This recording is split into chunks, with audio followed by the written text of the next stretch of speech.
empty the chamber on them. And how do you do that? We're 6 seconds, put 8 points beat, everything you got. Everything you got. Turn that shit up. Let's go. Welcome to Scoop World Order. It is Selection Sunday. It is a huge day for the Ohio State Buckeyes. We are going to have a massive day in terms of what's going on in the college football landscape. Most of the projections have us playing the Georgia Bulldogs Chick-fil-A Peach Bowl, a game we've never played in the Mercedes-Benz Dome, an arena in which the Georgia Bulldogs played yesterday. They've got a lot of experience in that building. It's obviously in Georgia. It will be a tall task, and it'll be something that these boys better get strapped up and ready to rock with. That being said, as always, we are thankful and grateful for you guys. Thank you guys so much for tuning in on this Sunday. A lot of NFL football coming up, so we're going to go for about an hour, leading you right into your NFL matchups. Huge game with the Browns-Texans, Deshaun Watson's debut for the Browns, and a lot of other great football. But this is a huge one. We are going to be live on BuckeyesCube.com with all the best coverage, talking about what's going on inside the Woody Hayes, what's going on with Jaxon, Smith-Njigba. Will we see him again? If we see him again, that changes the calculus dramatically. We gain the best receiver in the entire college football landscape, a guy who hasn't played at all this year. So it'll be something that'll be spectacular to see. But with that being said, appreciate you guys for tuning in. Comment down below where you're from. What do you project we need to do to get done to beat these Georgia Bulldogs?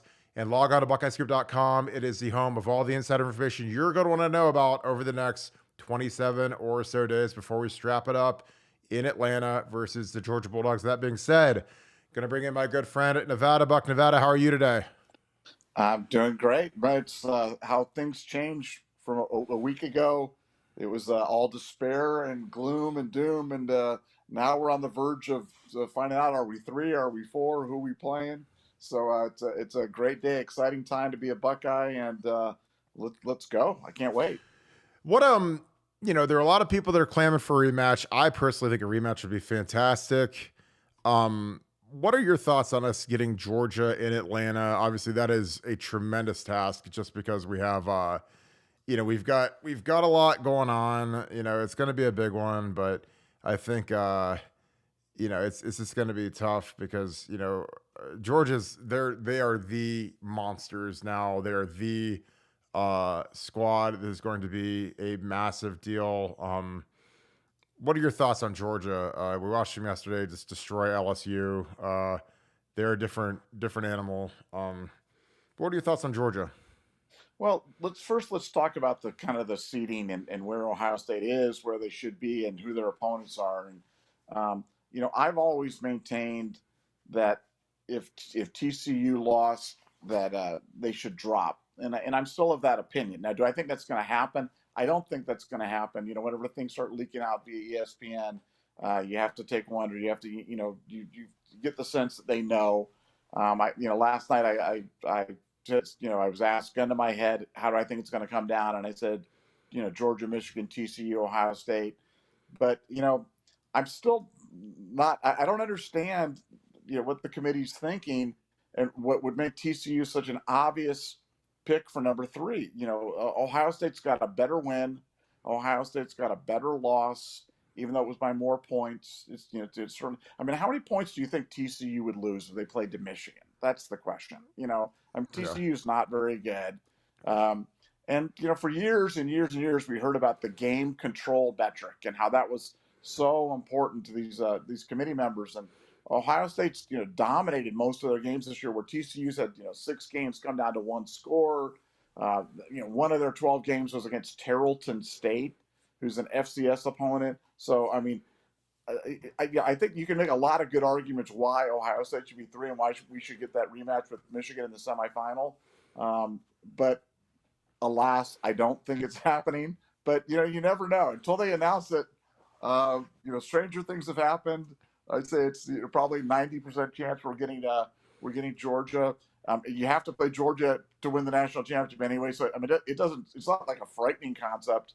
It's just one of those ones where you'd love to get a shot at Michigan one more time, in the semifinal. But hey, playing them for the national championship, that'd be kind of a pretty significant storyline as well, don't you think? Oh yeah, absolutely. I think that, whoever beats, if you beat Georgia, that second game is basically, it's kind of like beating Russia in the Lake Placid Olympics, and then you still got to beat Finland. But like once you beat Russia, it's like, it's, I mean, that's kind of what it's like. You gotta get through the big dogs, literally the big dogs down in Georgia. It's a hell of a task to beat those guys in their home state.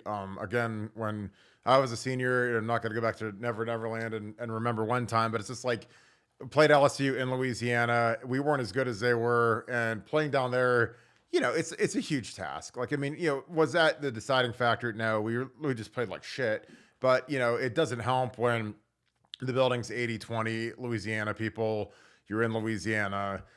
I mean, it just kind of, it's a massive tilt. But, again, when you're in the North, you never get that advantage. They don't get to come play in Cleveland, or they don't get to come play in Columbus or Cincinnati or something like that. Hopefully we'll get them in Indy or Chicago eventually. But it's not the same as being in your home state, because we don't have that. We don't have a beautiful stadium in the state of Ohio the way they do with the Mercedes-Benz Dome in Atlanta, which is a fantastic facility. If you guys haven't checked out my interview with the Peach Bowl president, it's fantastic. Gary Sorkin is a guy I'm going to interview again on Monday, assuming we get this bid. But he really does a fantastic job. He's been the head of the Peach Bowl for about 30 years. They've never hosted Ohio State, and they really take the kids through through the College Football Hall of Fame. They introduced them to a lot of the cultural stuff around Atlanta, a lot of civil rights stuff. It's really cool stuff. He's a great guy that is really, really at the forefront of expansion. Obviously, he's giddy about the expanded playoffs. Like, one of the big things about the expanded playoffs is they think that it'll decrease the opt-outs, just because if you're in the playoff, not going to opt out. Last year, he had Michigan State and Pitt. And, Pickett, who went to the Steelers, opted out, and Ken Walker from Michigan State opted out. So you lose your two marquee stars that you'd want to promote the most. And, it tarnishes the game a little bit when you don't have the two mega stars, two guys that are having nice rookie years right now. But he's really excited about the expanded playoff. Shout out Canal Fulton. Shout out Warren, Ohio. Keep shout out where you guys are from. Keep these questions coming. Appreciate you guys tuning in on Sunday as we get ready for Deshaun Watson's debut with the Browns. Nevada, what are your initial thoughts on Jaxon Smith-Njigba? That's a guy that he's on the tip of everyone's tongue right now. Is he healthy enough? I would think that he has to be completely healthy by now, because unless he has the worst hamstring injury in history, there's no way he's not healthy. I mean, it was just a hamstring, but we'll see. I mean, we'll see if he wants to strap up and go or not. But what are your initial thoughts on Jaxon Smith-Njigba?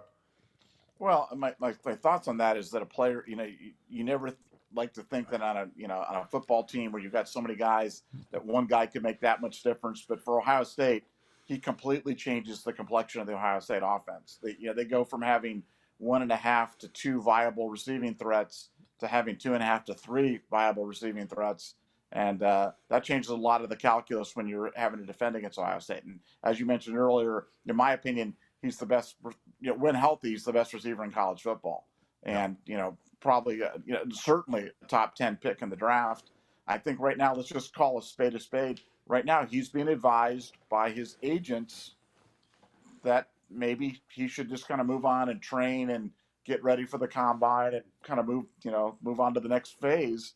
And I think there's kind of a tug at his heart going on right now, because, again, a week ago, that was an easy decision, because you're not going to play in a meaningless bowl game as opposed to get ready for the NFL draft. But now that we're in the playoff, I think that changes some things. And so, hey, look, this is a Brian Hartline, Ryan Day re-recruitment thing where they've got to recruit Jaxon Smith-Njigba to come back and play. I personally think he'll play. I think, I know he's a competitive, an ultra competitive kid from an ultra competitive family. And for a chance for Ohio State to be playing in the playoffs, like you said, certainly if he's not 100% healthy now, in 27 more days, he certainly will be. I think he'll play, and I think that'll be an incredible shot in the arm for Ohio State. And one of the reasons why I'm giving Ohio State a puncher's chance in a game like this is the addition of a receiver like that. That certainly helps. Yeah, I think that he is a guy. Trey Henderson. Matt Jones is an underrated guy, because, we watch Georgia's defensive tackles. Those guys are from different planets than the guys we see in the Big Ten. Their defense is from a different planet than we've seen in the Big Ten. But if you look at our skill guys are as good as anybody in the country. So we can throw the ball, as long as we can protect on the interior, you got to double team Jalen Carter. He's probably the best defensive player in the country. Luke Whippler can help out with the guard. I prefer if it's Matt Jones, especially if he's healthy. But I think for Jaxon, what a way to enhance his legacy, because his legacy is taking a shot. There's no question about it. I mean, he was a projected Biletnikoff winner this year, hasn't played, came back multiple times, didn't last, probably came back too soon. If he could come back and somehow will this team to win against Georgia, then his legacy goes into the stratosphere, and he's one of those legends of the Ohio State Buckeyes instead of just being another guy, another wide receiver, another first-round pick, on to the next, whatever. And plus, I think when you add Jaxon, you delete some of the weaker parts of the offense. I don't think Julian Fleming has been that great this year. I think he's a nice player, but Jaxon Smith-Njigba was a first-round pick. So all of a sudden you've got Marvin, Jaxon, and Emeka, 3 first-round pick wide receivers, 3 difference-maker wide receivers. Because we haven't. I think one of the biggest problems with our wide receiver group is who's our 4th guy? Jaden. I mean, Jaden plays 1% of the snaps a game. I mean, we've gone more 2 and 3 tight ends with Mitch Rossi and G. Scott than we ever have in the history of it, like literally since Jim Tressel and like the 2 tight end fullback era. Because I don't think we have any wide receiver depth after our top 3. And then Jaden is like the guy that, he's not good enough to play a lot, but he's good enough to spell like a tiny amount. So, I think by the end of these games, like sometimes our receivers are just dog ass tired when you see Julian and you see Marvin and Emeka playing that many plays with no rotation, because I don't think our young guys have developed. I mean, have you heard the name of a freshman wide receiver since we were, getting information on them in camp? I haven't seen them, and none of them play special teams. I haven't seen any of them covering kicks as gunners on punt. So if there's ever been a time where like some of these young guys can maybe step up and do something, there's, it's not like our punt returners are lighting the world on fire. Our kickoff returners aren't lighting the world. They're trying to find anybody to return a kick right now because they've had Chip Travanum and 50 other guys. And really, Emeka is ultra sure-handed, and he generally just fair catches 90% of the time anyways. But I would love to get him off punts just so that you can save him, save a hit, save a snap, let him get a little bit more rest, because he's got to play receiver every snap. What are your thoughts on the young receivers in Nevada as we've progressed through the season? Well, I think you can't talk about the young wide receivers and use the word progress in the same sentence, because they haven't progressed, and we haven't seen any light out of them, which is unlike anything I've ever seen. I mean, these guys are all highly touted. By this time, you're generally hearing something. You're generally seeing something. You're generally, seeing flashes. You're seeing Chris Olave, blow up at the end of, in the Michigan game, or block a punt or make a play. And we're seeing none of that. And not writing them off by any stretch of the imagination, but it's definitely an odd situation for sure, and it definitely is one that gives you pause. Is it evaluation? Is it development? Is it coaching? Is it scheme? What is it? But it's a something, and I think we'll find out a lot more about that in the next 27 days as they go through this bowl prep, because you're going to need some guys to step up, and generally this is the time of year when we start hearing about guys stepping up. So hopefully on our next telecast, we're talking about some of these freshman wide receivers and what they could do and what they're doing. But as of right now, it's nada. I mean, it's like a horse race where they're all tied for last, and we're waiting for one guy to break out of the pack. But again, I'm not writing them off by any means, but it's a weird one. Yeah, it's real interesting. So there's been kind of a funky thing that's gone on. The Fiesta Bowl sent out emails to a bunch of people that have covered Ohio State at the Fiesta Bowl. I think if someone just has an itchy trigger finger, but if for some strange reason that means that we got the Wolverines in Arizona, that would be fantastic. Again, I just think that's a snafu. I get emails all the time from the playoff committee, national championship, because I was credentialed to cover the national title game against Alabama. It's the only game I've ever been credentialed for, just because I didn't feel like paying $2,000 for a ticket, and I went with Clay Hall and we did the little pregame show and that kind of thing. But so I don't know if that's a snafu. I think it would be a dream scenario. Honestly, if I'm ESPN, I don't know how I don't get one last squeeze out of the Ohio State-Michigan game when you know that that'll be a ratings monster. I think that ideally, the weird thing for me is, and I'll ask you on this one, Nevada. There's a 4 o'clock kick and an 8 o'clock kick.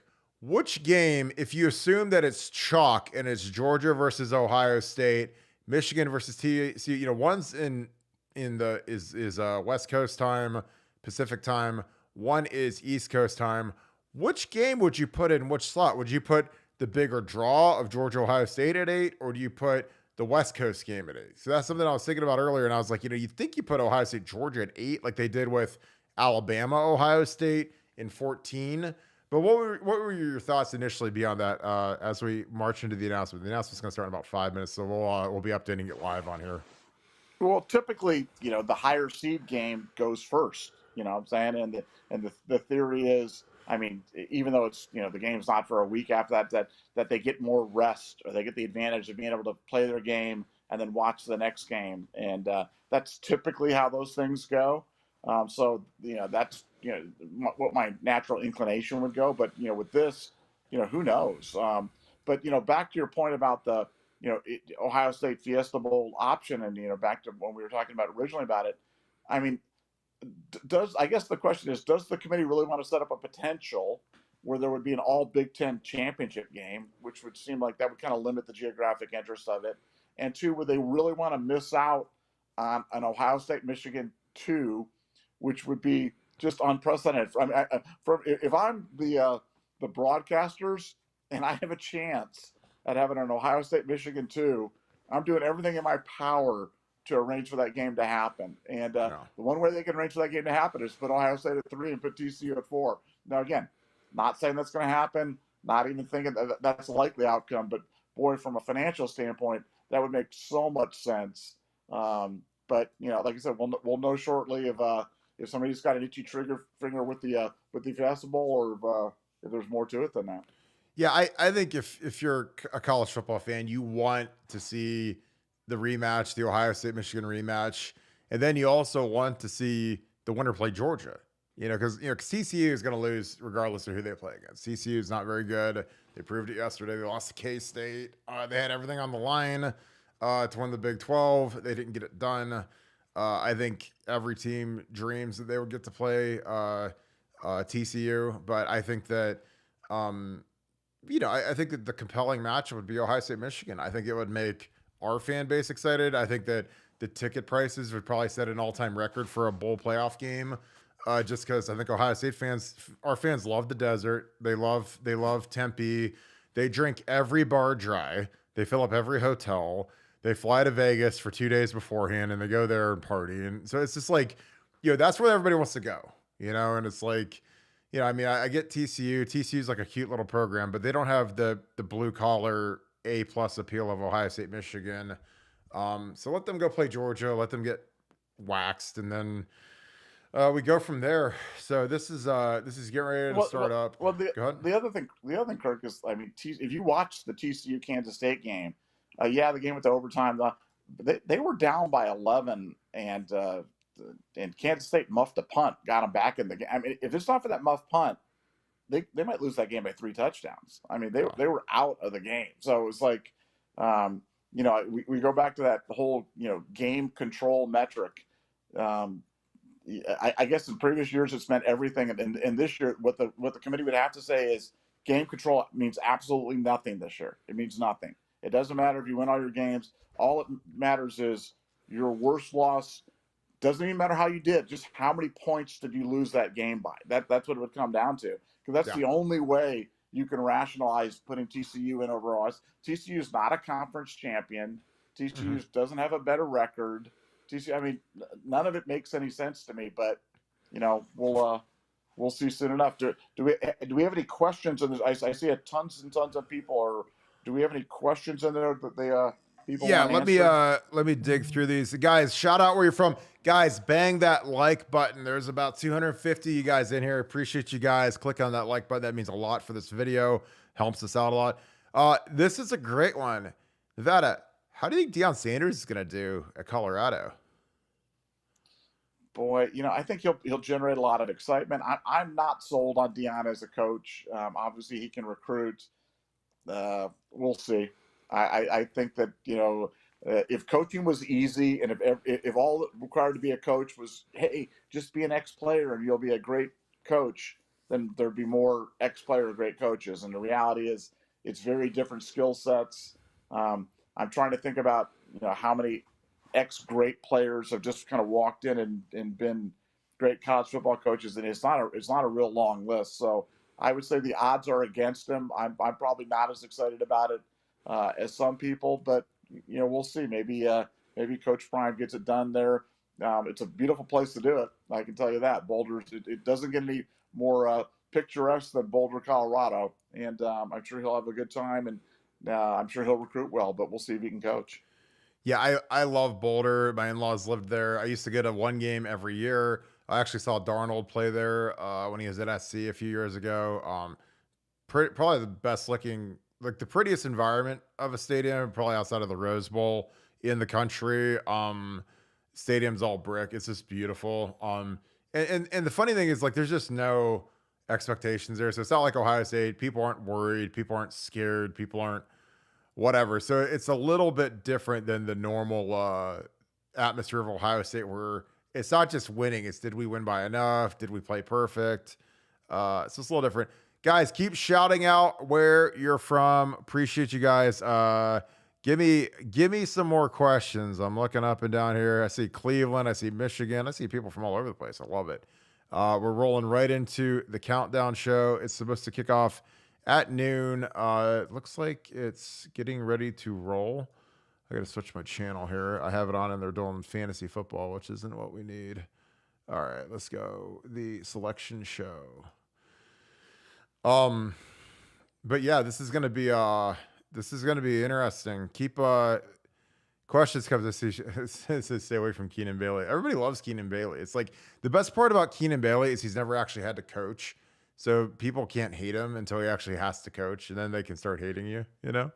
So he's like the backup quarterback or the backup wide receiver or the backup running back. Yeah, he's bulletproof right now. But we were having a spirited debate last night on the message board about position coaches, and we were talking about the rotations and who determines the rotations on a play-to-play basis or on a series basis. And I was trying to explain to them that's the job of the position coach. That's what the position coaches do. Yeah.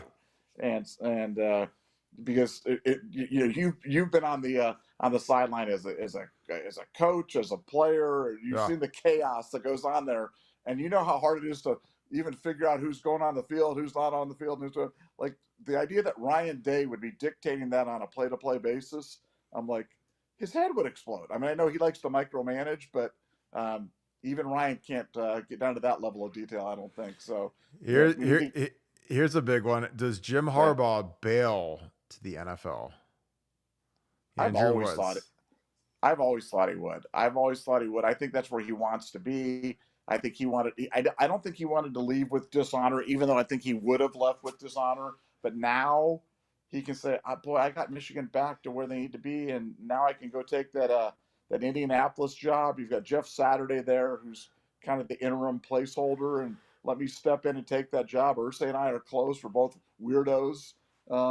So, yeah, I think that it's inevitable. I don't think it's a matter of if. I think it's just a matter of when. And,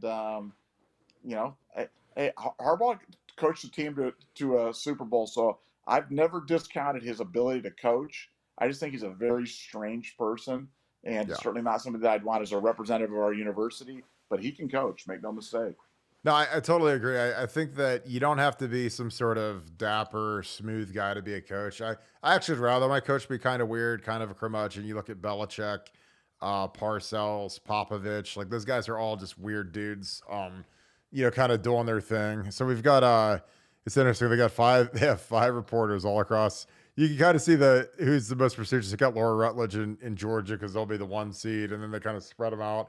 And some poor bastard's going to go to Tuscaloosa where they're not going to get in. So that'll be interesting.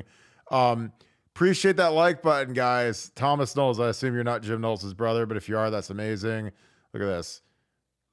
He's ready. Oh, probably not. Appreciate you, dude. I think we're going to have the announcement here pretty quick here. Nevada, any last minute change of heart? Are we going Georgia versus the Bucks? They're getting ready to reveal it.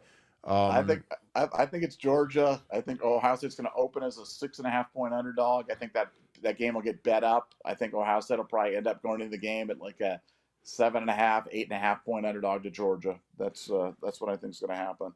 yeah, I agree. If you had to rank the top 5 or the top 4 teams, how would you rank them? If you had to pick the 4 best teams in the playoff, how would you rank them right now? Are you talking about the 4 best teams in the playoff? Yeah. I'd go. I'd go Georgia, Michigan, Ohio State, Alabama. Yep. That's where I'd go. That's exactly where I'd be too. I wish Yeah. Alabama could get in because I think that would give Georgia a little bit more of a run. I would love to see, Georgia, Bama, Ohio State, Michigan, and then that's what the dream would be. Now they're going to let TCU in, even though they don't deserve to be in. But man, it'd be nice to see Bryce Young and that Bama team one more time. I think that they're always dangerous, especially if they can get in as a 4. And I think that, if you ask Kirby Smart, I mean, give me a break. Like he'd be like, I pray to God that he's probably saying, man, TCU is way better than Bama, and God bless, TCU, and because that's a bye week for Georgia. Those guys, if they, if by some miracle of God they beat Michigan, which could happen, anything could happen in college football, then it's like a Georgia TCU national championship would probably be the lowest rated championship game in the history of cable television. So, because that would be just, you couldn't make the point spread high enough, I don't think. Keep shouting out where you guys are. Go ahead. What I was gonna say? What about USC's? What about their fall from grace, man? A week ago, we're talking about them in the playoff, them doing things, and I thought that that game, Caleb Williams for the first quarter looked like I thought he was a shoe-in to win the Heisman Trophy. He still might with this early voting. Who the heck knows? I think this is probably. We haven't talked about the Heisman Trophy. Like, this is probably the most open Heisman Trophy. Usually it's a guarantee, like who's going to win. Yeah. I don't know who's going to win on this one. Like, just don't have any idea. I think it's going to be a very, very, I think there's going to be people that voted earlier are going to vote one way, people vote later are going to vote another way, and there's going to be everything in between. So, if gun to your head right now, who do you got winning the Heisman? Caleb Williams. Yeah, and then sets them in. Because here's the thing. In my head, I would bet most of the ballots got cast after the last week of the regular season, after Ohio State, Michigan. That hurt CJ Stroud dramatically. I think that it comes down to, who was the most dynamic player on the field this year, from a rebuilding crap program that made a big step this year versus, a lifetime achievement award for Stetson Bennett, in my opinion. Like, I think that CJ had it in the bag until we gave up those last 2 70-yard runs against Michigan. I think that, when you look and you lose by 3 touchdowns as a 9-point favorite, that really puts a stain on the year for CJ.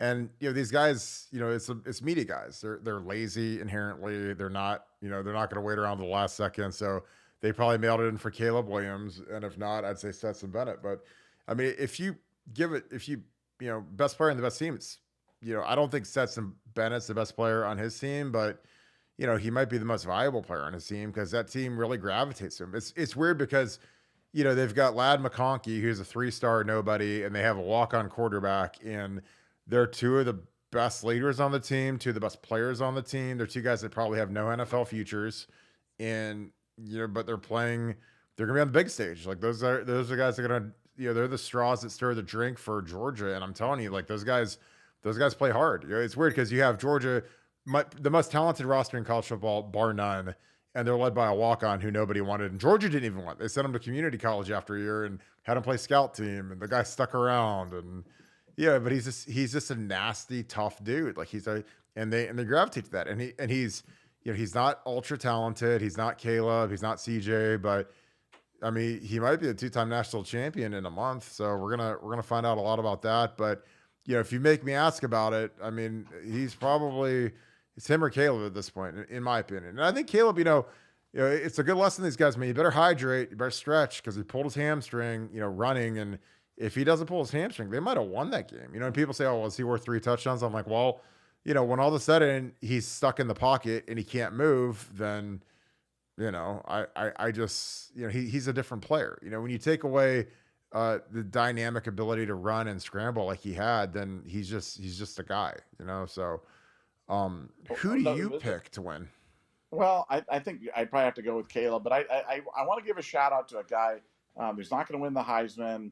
He's not going to play in the NFL or do anything like that. But man, the quarterback for Utah was so much fun to watch.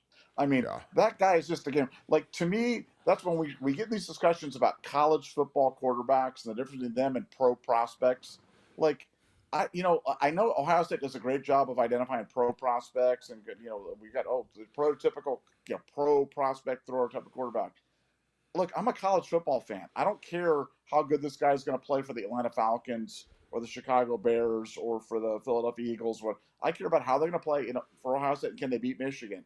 And I'm telling you, guys like the guy from Utah and guys like Stetson Bennett for Georgia are winning college quarterbacks. That's how you win in college. You have hard-nosed guys that can throw the ball, that are willing, on the biggest plays of the game. What did they dial up almost universally? When you said quarterback run, 4th and 1, 4th and 2, around the goal line. What they're running the quarterback, and we don't do that. We talked about this on the thing. C.J. Stroud has 0 rushing touchdowns for the past 2 years, which is an impossible stat. Like, if you look back through the history of college quarterbacks and you see how many quarterbacks have 0 rushing touchdowns, having started that many games for over 2 seasons, it's like 0.00001%. I mean, it's such an outlier. It's almost unprecedented in college football, and yet we do it.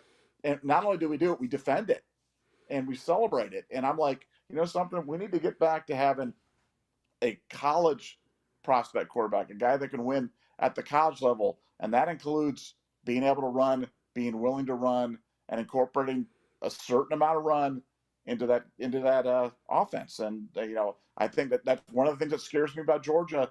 Is as scary as their talent is, and their big defensive linemen, and just incredibly roster up and down. It's Stetson Bennett's running ability, because running quarterbacks have given us fits, and J.J. McCarthy gave us fits in the Michigan game, and that's the thing. If I talk about my number one concern defensively, it's not can we stop the run, can we stop the pass. It's can we stop him when he scrambles, can we stop him on the design quarterback runs. And that may sound like a weird thing, but that's the thing that gives me the most pause, and the thing I think it's going to ultimately decide whether or not we win that game or not. So it's I love those running quarterbacks, but I'll move on to the next topic. Well, yeah, like it's kind of like, certain guys like Christian Laettner was a fantastic college basketball player, never really did much in the NBA, was on the dream team. But but you look at the greatest college quarterbacks of all time, Tim Tebow, Tommy Frazier, Danny Werfel, Troy Smith, like they weren't great NFL guys, but they were guys that were super productive in the systems that they were in, and they won national titles, outside of Troy. And I mean, I think that sometimes, we get into this promo. It's kind of like how, when 100% of the time over the last 22 years, if you win the rushing battle, you win the Ohio State Michigan game, and then we decide not to run the ball because we're just that slick, we're that big of gurus that why would we do what everybody else has done, or why it's like we want to buck the trend of history, of 22 years of, if you win the rushing battle, you win. And guess what? Michigan had 10 rushing yards at half, and they didn't stop running the ball, and then all of a sudden they keep pounding, and then we broke, we snapped. They didn't, and they won. So it's always curious, when people try to buck history, because it's, if you win the rushing battle, you win the turnover battle, you win 90-ish% of the games, especially against good teams. When you're playing Arkansas State and Toledo and, the Citadel and some of the teams we play in the regular season, you can do whatever you want. But when you're playing a good team, it's run the ball, be physical, control the clock, take the stress off your receivers. Really, the thing about running the ball that people don't talk about enough is it takes the stress off your offensive line. Because when you get into chuck and duck mode, all of a sudden, man, those guys got to hang in there against good pass rushers. It's hard, and we honestly haven't seen a good pass rusher yet this entire year. Penn State was down, Michigan was down from last year with no Hutchinson, but Georgia's going to have some. TCU doesn't, Michigan doesn't, but whoever wins the national title, they're going to have a good pass rush. So it's going to be interesting. They got another commercial break as they're leading into announcing the selections Nevada, what if you're Ryan Day and you're getting ready to play the Georgia Bulldogs? What do you change based on what you did in the regular season, what you did against Michigan? Well, I think it's a perfect segue what you said. I mean, I think it's totally counterintuitive to what you would think you'd have to do, but I think you have to run the ball on Georgia. You Yeah. have to run the ball on Georgia. You know, I think back on that 2015 game when we played Alabama, and Zeke went for 245 yards or whatever it was, or ridiculous. I know he had that one big run, but he was gacking them the whole game. And I think you've got to run right at them, negate some of their speed, that lateral speed that they have in abundance on that Georgia defense. I think you've got to line it up and run it straight at them. And look, I think back when you guys were doing that against LSU in 2007, when you had some success, it was running straight at those guys. And with Beanie, he broke one early. Almost got down there the second time for a 14-0 lead. But I think with these teams, you've got to possess the ball, you've got to control the clock, you've got to keep their offense off the field, and you've got to set that physical tone. And so, if I'm Ryan Day, that's what I'm trying to do.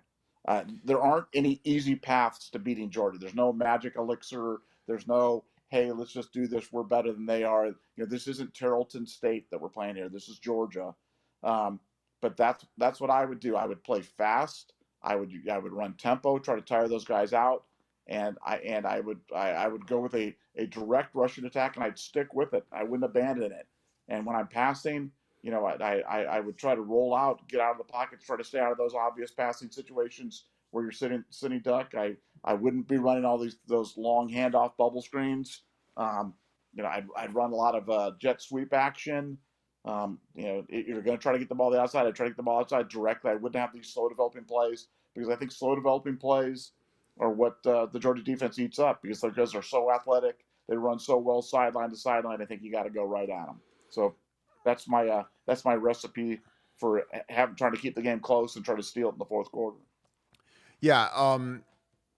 Andrew, appreciate you. Says there's a staff meeting at 10 a.m. Any nuggets? I've been in this exact staff meeting, Andrew, and honestly, what it is they're probably working on getting a video exchange with Georgia to start breaking the stuff down. I imagine they have an inkling it's going to be Georgia at this point, since literally I haven't seen a projection that has us playing Michigan in the first round. And, if it's Michigan, you already got the breakdowns done. You got to add one game to the breakdown, and then you got to break your game down, which I'm sure they already did. So, they're going to get to work tonight on Georgia, get a plan going. Appreciate you, Andrew, as always. But, it's just kind of, where's the team at? Where's the health at? Get a practice schedule going. Bowl practice is always miserable.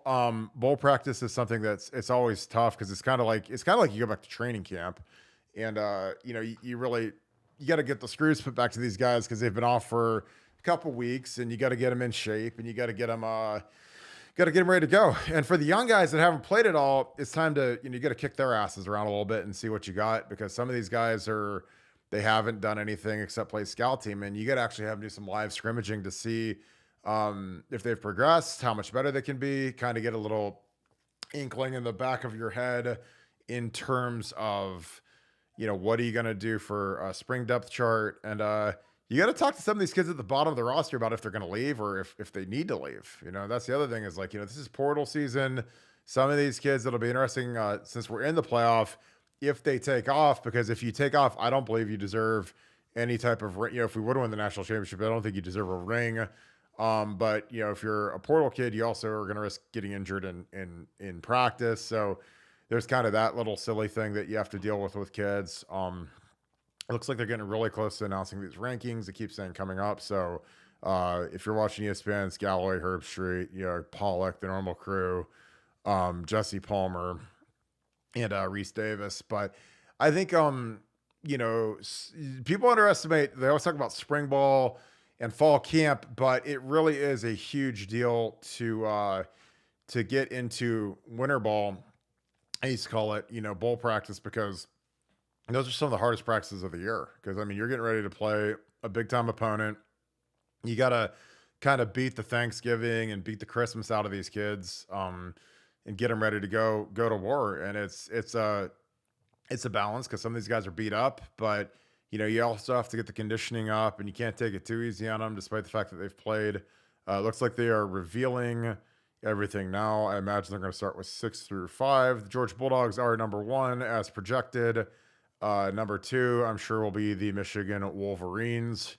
They're going team by team. It is on ESPN, but I'm just going to read them to you as it goes. I think 3 is obviously where all the questions are. Imagine it's going to be TCU. Georgia is just a formidable monster at this point. That's the team that nobody really wants to see. They're kind of what Alabama used to be. Kirby Smart is kind of a younger Saban. And Georgia, in my opinion, has the best high school football in the country in terms of quality of talent and coaching combined. So it'll be interesting as they go. Michigan Wolverines are at 2. So again, no drama there. Chalk so far. Nevada, any last minute switches as they announce number 3 next? No, I'm not sure the football gods like us that much that they want to put us at number 3, but we can dream. Yeah, we can, but it's it is what it is. I think that it would be the shock of the century if it is indeed Ohio State, but I'm projecting it'll be TCU. Even though they lost yesterday, it was an overtime loss. They played a championship. We sat at home and ate chips and dip, and that's part of the problem when you lose to Michigan is you have to play the Georgia Bulldogs in the first round. They're getting to announce number 3, which again they're dragging this a little bit for the drama because I know that this is the thing that everyone's waiting on. But yeah, it's going to be sooner. Yeah, and I agree. I think UGA's secondary is questionable. They got exposed a little bit by LSU, and I think that it was just a very interesting show. Man, they are dragging this thing on big time. I don't know what else we're talking about with the Michigan Wolverines, but as soon as they throw this on the board, we are going to talk about it, break it down. While we are waiting, hit that like button, guys. Appreciate you guys. TCU is at 3 indeed, so the Buckeyes will be at 4 versus the Georgia Bulldogs. Just as we kind of projected, Michigan TCU, 12 versus 1 TCU. They're going to see the Wolverines in Arizona. We will be seeing the Georgia Bulldogs. TCU they're showing a massive reaction at their party because they get to dodge the Georgia Bulldogs, which we will not be fortunate enough to do. So we're going to be heading to Atlanta to play the Big Bad Dogs. Nevada, coming off of the worst Michigan loss in 20 years, what does this Georgia game mean to Ryan Day's legacy? And what could it potentially do if he's to pull this game off and beat the Georgia Bulldogs in Atlanta? Well, I mean, if you beat Georgia, it changes everything. Obviously sets up a rematch with Michigan, and then all the same questions get put back on the table again. But no, look, this is going to be a Herculean task. But at the beginning of the year, you knew you'd have to play Georgia at some point. You'd hope to see them in the final, not the semifinal. But you got to play them. You got to play all the teams. You got to line them up and play them. And for Ohio State, I think it's the best possible scenario, given what transpired last Saturday, which was make it into the playoffs, which was anything but a sure bet coming into today. And the fact that we're in, we got 2 games to a national championship, which is really, there's a lot of teams in college football that wish that they were there, and they don't have that. And the other thing we haven't talked really about this much at all is really the impact on recruiting. The fact that Ohio State is going to be, in the news for the next 27 days. You're playing the number 1 team in the country. That certainly doesn't help recruiting. I give you the alternative, which is say we didn't make the playoff and we got left out of the Rose Bowl because of Rose Bowl fatigue, and then all of a sudden we're shoved into the Chick-fil-A Bowl or the Las Vegas Bowl or whatever bowl game. I mean, things could be a lot worse than having a chance to play in a game that nobody gives us any chance to win. Everybody's written us off, and you're playing with house money. And we got a pretty good team. And so, I think for Ryan Day, this is an opportunity to right a lot of wrongs. It's not like he hasn't beaten big teams before. We did to 2020 to Clemson, was a virtuoso performance. It's probably going to take something like that to beat just a terrific Georgia team from top to bottom. But that's why you play the games. I mean, Georgia's not some unbeatable juggernaut that nobody could ever stay on the field with. Let's go line it up. Let's play, and let's see what happens. Yeah, I agree. I think that in my opinion, and people are going to say I'm nuts and I'm an idiot and all this other shit. I'd rather play Georgia first just because you have a month to get ready for these guys. So whatever is in the far corners of the playbook that Ryan Day has been saving since he was, at New Hampshire or wherever the hell he's been from, it's just like, dude, you got to empty the chamber on this one, man. You're seeing the best team. Your team should be supremely motivated because, this game will have more NFL scouts than any game in the entire season. I mean, and it won't even be close. Every team will be there. Probably every GM will be there. I can't imagine a single NFL GM being at the Michigan TCU game unless it's Arizona's GM, just because he's going to drive over from his office. But this is the main course. This is the coup de grace. This is the big one down in Georgia, and I think it's going to be fantastic. I think these guys they've got a huge opportunity. They want to be the best. They talk about want to be the class of college football. I mean, this is it. I mean, you're seeing the class of college football, the defending champions in their dome. It'll be loud as shit. We played LSU there. We played Louisiana, LSU. That was hard. Difficulty is turned on to all Madden, scaled all the way up. But you know what? You got a month to get ready for these guys. Get your mind right.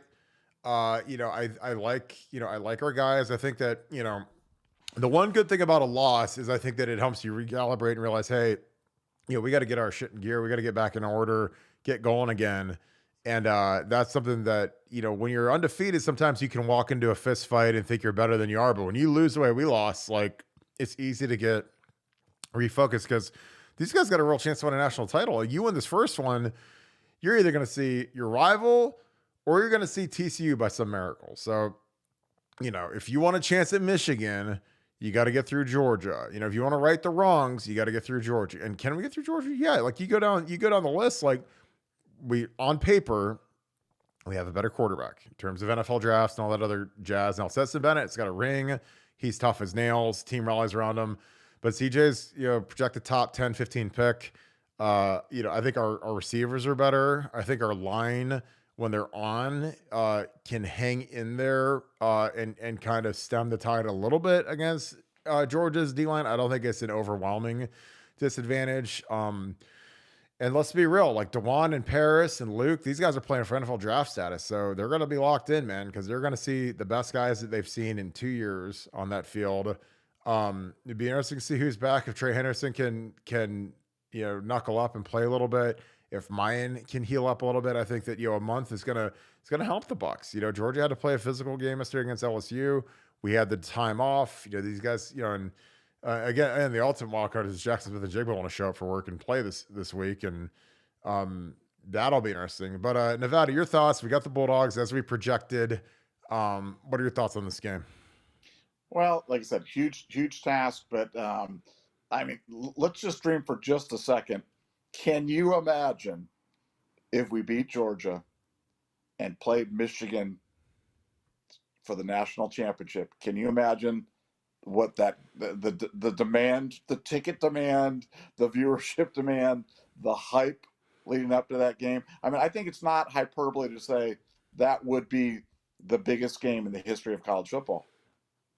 Oh, God, yeah. In SoFi Stadium in LA, I mean, you got the biggest game ever, West Coast, best stadium in the world. Come on. There's nothing that'll ever top that. You know that. You could never top it. I mean, it would be the greatest spectacle of our lifetime. We'd be playing out in a stadium about 6 miles away from my house. So I'm not sure if the football gods want to treat me that well, but boy, that's fun to think about. But hey, you got one game ahead of you.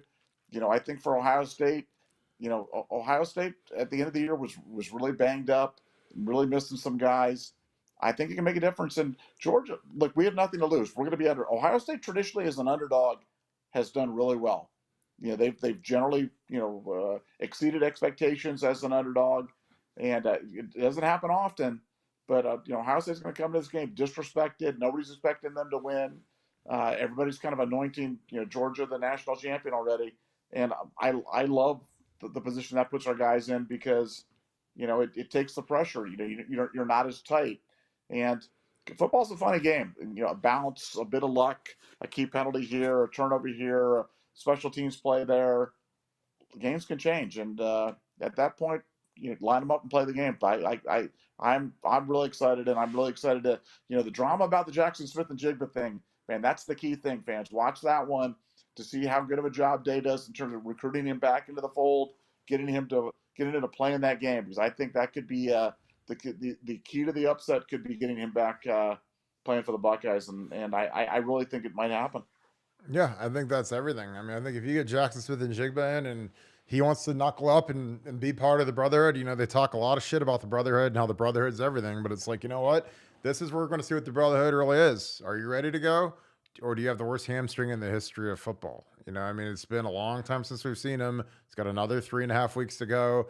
A lot of things can heal up, and then, I mean, this would make Arian Foster blush in terms of a hamstring injury. So, you get him back, it changes the calculus a lot. I mean, you get him in the slot working with Marvin and Emeka, and that's a whole different offense. It's a whole new set of problems. Get that quick game going, get rid of that ball fast, because, these guys have the best defensive tackles in the country. They have the best defense in the country.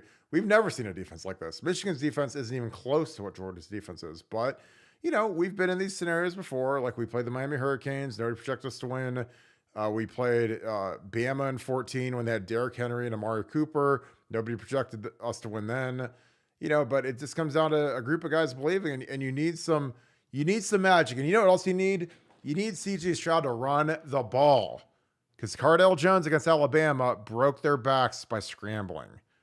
Craig Krenzel against the Miami Hurricanes broke their backs by scrambling. It's not hard, because when every inch is worth, every inch is golden, every yard is worth 2 yards, as Jim Tressel used to say in these big games, you have to go and take the free money. Have to go take the yardage. Can't be pretty. Can't sit there in the pocket and say, I'm not a running back, I'm not going to run. You got to run, or else we have no chance and you're going to get your ass kicked. And that's the problem with CJ. Is like, sometimes I think he's scared and he doesn't want to run. And I'm like, dude, you got to, against these guys, it's one thing when you're playing Tulsa and Air Force and Antarctica and the Big Ten regular season schedule. They play Indiana, Rutgers. You can do that stuff. We can get away with it. But against these guys, you can't leave anything in the chamber. You can't leave anything and say, oh, well, I got to look pretty for the NFL. You got to get going. Now's the time for you to, you want to seal your legacy, because right now your legacy isn't anything. It's a bunch of hollow yards that nobody cares about versus bad teams, no pairs of gold pants, no Big Ten East titles, let alone Big Ten titles. And now you have a chance to go win a national title, so you got to go. I mean, it's go time now. Nevada, we're going to wrap this thing up. Any thoughts, closing thoughts on this? This is the matchup we wanted. So it is the 8:00 game. It will be the late game Saturday, New Year's Eve, 8:00, Georgia, Ohio State, Chick-fil-A Peach Bowl. Give me your thoughts on it. I just think it's going to be a big match. I mean, it's a tall task. I mean, it's a tall task. There's no way to minimize something like that, but you have an opportunity. This is why you come to Ohio State, is to have an opportunity to play in games like this. It's not the matchup I want. I wanted Michigan in the semifinal because I wanted so bad to be able to play those guys again and turn that one around. But, hey, you got to play Georgia. You have to play them. You'd have to play them eventually. Like you said, I mean, important point. If you're going to play one of those two teams, which team do you need more time to prepare for? It'd be Georgia. Give me 27 days to prepare for Georgia. Michigan, you can get ready for them a little bit quicker. Those guys. You've been studying them all year.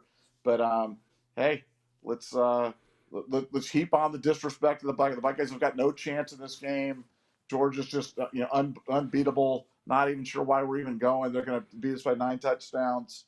And let's line it up and see how it goes. And football's a funny game, and we'll be kind of monitoring bowl practice, see who's stepping up, and we'll be especially monitoring that Jaxon Smith-Njigba thing, because as you said, that could be a jolt of adrenaline to a team in desperate need of some.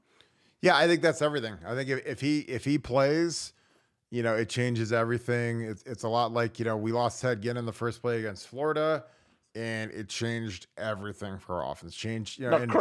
Kirk, it's like Jimmy Chitwith coming back to play for Hoosiers when he walked across the street and drilling the ball. I can see Jaxon Smith-Njigba just walking up there going, I think it's time for me to play ball. But I play days. I I leave. Today leaves. That would be, wouldn't it be one of the greatest things of all time? Walks into the room and does that. It Come would be on. pretty fantastic. You know, Jaxon Smith-Njigba as Jimmy Chitwith. That would be unbelievable. Come on, Jimmy. Make the right decision. Well, I think it comes down to, you know, what kind of balls do you have? Like, are you really, is it really this brotherhood, or is that just a bunch of bullshit marketing?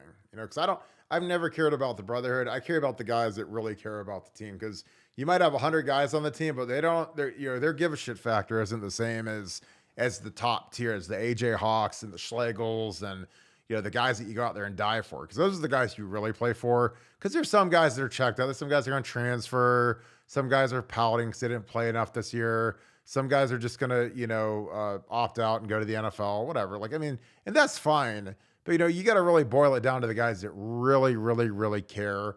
You know, those are the guys you play hurt for. Those are the guys that you worry about. Those are the guys that you'll do anything for.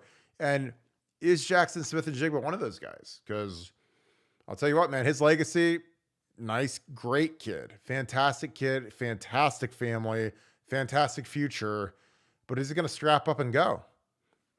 I mean, because again, the thing that Nick Saban always says that I love that he says, they don't make them like they used to. And Jaxon Smith-Njigba got a real opportunity now he could tilt it a big way if he straps up for the Bucks and he puts on a show and we feed him. You give him 10 targets and you feed Marvin, and you know, because I mean, and part of it is like, you know, our offense has to get their head out of their ass a little bit, because when we have 15 snaps in the red zone and you don't target Marvin Harrison a single time, I don't even have words. You know, I'd throw it at him about 7-8 times out of the 15 and just let him score 3 touchdowns and, you know, do his thing. Because I mean, you gotta feed your best players. And if you add Jaxon to the mix and you got your little tick sheet of touches where, okay, Marvin needs 10 targets, Jaxon needs 10 targets, Emeka needs 8 targets.